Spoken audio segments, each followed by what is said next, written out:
আর hello, আসসালামু আলাইকুম।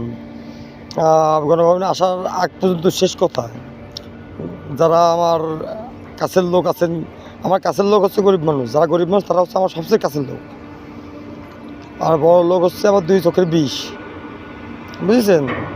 যারা গরিব মানুষ আছেন তাদের কথা কই, আপনারা গরিব থাকবেন না ইনশাল্লাহ। আমার মাথায় যে প্ল্যান আছে, সামনে যে আপনারা গরিব মানুষ, আপনারা সরকারি তরফে বাড়ি পাবেন, সবাই বাড়ি পাবেন। বাংলাদেশে যত লোক জনগণ আছে, বাংলাদেশের সিটিজেন, এবারটা শুধু তাই না, ব্যবসা করার জন্য সরকার থেকে টাকা টাকা পাবেন, সরকার দেবে না। এই টাকা আপনার লোন নিতে দেবেন না, এই টাকা সরকার দেবে না আপনারা, আপনি আপনার হিসাবে শোধ করবেন, ঠিক আছে? এবং সামনে যে অনেক সুযোগ সুবিধা থাকতেছে। এখন আমি আজকে 5টার দিকে আপনাদের জনগণই তো আমার সব কিছু, আমি আপনাদের কাছে দোয়া চাচ্ছি। আজকে 5টার দিকে বক্তব্য দেবো বাংলাদেশের পুলিশে, আর্মি, র্যাব, সাংবাদিক, এদেরকে পাওয়ার দেবো, ঠিক আছে?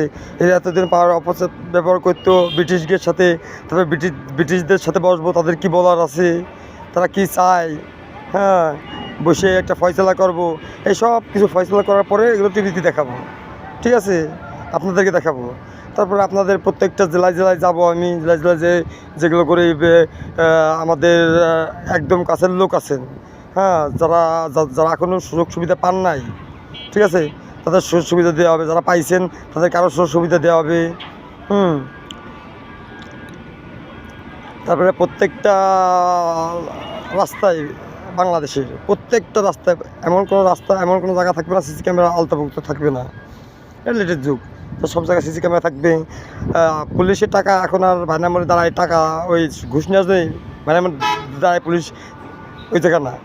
গাড়ি যাবে, গাড়িতে অটো উঠে যাবে। আর যেসব গাড়ি বাংলাদেশ কোর্টেতে বিক্রি হয়েছে, ওই সব গাড়ি আবার নতুন করে বিআরটিতে যাবে, বিআরটিতে কাগজ করে দেবে। এই জন্য বিআরটিতে কিছু টাকা পাবে, ওই টাকাতে সরকারের আরও সুবিধা হবে। এই টাকাতে আবার সরকারের জনগণের সাথে লাগবে, জনগণ আরও খুশি হবে, জনগণ আরও কিছু করে দেবো, ঠিক আছে? হ্যাঁ, তা আপনারা চিন্তা করবেন না ইনশাল্লাহ। আজকে বিকেল 5টার দিকে মিটিং রাখেন, আর বিকেল 5টার দিকে যদি মিটিং না হয়, তার মানে বুঝবেন ডক্টর ওয়াকারুজ্জামান আর ওই 2 নম্বর প্রেসিডেন্ট যে জোর করে সমন্বয় এক রাত্রি কিনে নিয়ে প্রেসিডেন্ট হয়েছে ডক্টর ইউনূস, শেখ হাসিনার বয়ফ্রেন্ড, ঠিক আছে? শেখ হাসিনার বয়ফ্রেন্ড, ও তো আর প্রেসিডেন্ট না। তাহলে পরে আপনারা সবাই দোয়া করেন। আপনারা কেউ তো ডক্টর ইউনূসকে চয়েস করেন নাই, এই সমন্বয় এক রাত্রি বানায় চুজ করা হয়েছে। আমি জানি, আমি সে সময় ঢাকাইছিলাম, আমি বলেছিলাম স্টুডেন্টদেরকে এই ভুল করিও না। তারপরে স্টুডেন্টদেরকে তো এরা তো ইয়াং মানুষ, টাকার লোভ দেখাইছে। আমেরিকা, ইসরায়েল আর ইন্ডিয়া একই টাকার লোভ দেখায় মিস্টার ওয়াকারুজ্জামানরে চাপ টপ দিয়ে, ঠিক আছে, পুলিশ প্রধানের চাপ দিয়ে ওর কাছে পাওয়ার দিছে। এই ইন্ডিয়ান নরেন্দ্র মোদী, আমেরিকার সরকার আর ইসরায়েল সরকার একই। এসব কিছু নিউজ আপডেট ওই জায়গায় পাবেন। এখন আপনারা মাথা ঠান্ডা করে 5টার দিক সবাই টিভি চালু করে দেন, আর আমার এই ভিডিওটা সবাই বেশি বেশি করে শেয়ার মেরে দেবেন, সবাই যেন দেখতে পারে। 5টার আগে যেন এটা শেয়ার হয়ে যায়, আর 5টার দিক সবাই যেন টিভির সামনে থাকে ইনশাল্লাহ। এটাই কথা থাকলো আপনাদের জনগণের সাথে। আর আমি যদি কেউ সাথে কোনো ভুল ভ্রান্তি করে ফেলে দিই, তাহলে আমরা মাফ করে দেবেন। মানুষ বলতেই ভুল করে, ঠিক আছে? হ্যাঁ, আমার বাবা মা আত্মীয় পাড়া প্রতিবেশী যারা যেখানে আছেন। আর টাকা পৃথিবীতে ইনকাম মানুষই করে, টাকা এবং টাকা পৃথিবীতেই থেকে যায়, আর মানুষই করে। মানুষ পৃথিবীতে জন্ম নেয়, টাকা ইনকাম করে, আবার টাকা পৃথিবীতে থুয়েই মানুষ চলে যায়, কেউ নিয়ে যেতে পারে না সাথে। এটা হচ্ছে সবচেয়ে বড় কথা। তা অত লোভ না করে বাংলাদেশকে সঠিকভাবে কীভাবে আগুন নেওয়া যায় ওইদিকে আগুন, এবং বাংলাদেশ সামনে যে ইনশাল্লাহ রাস্তা বান্ধাবো সোনা দিয়ে, সেদিকে আমি আগোচ্ছি।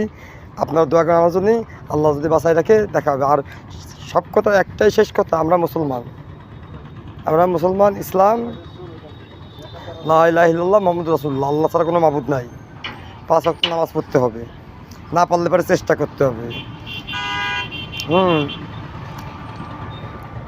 আর সম্মান পাইতে হলে বা সম্মান দিতে হয়। সবাই আমরা একজন সম্মান দেবো, ছোটো বড় সবাইকে সম্মান দেবো ইনশাল্লাহ। তুই তুকারি করবো না। হ্যাঁ, সবাইকে সম্মান দিয়ে কথা বলবো বাংলাদেশে এবং বাইরের দেশেও। এই বলে আমি আমার বক্তব্য শেষ করতেছি। বাকি বক্তব্য টিভিতে ইনশাল্লাহ দেখা যাবে। আল্লাহ হাফিজ।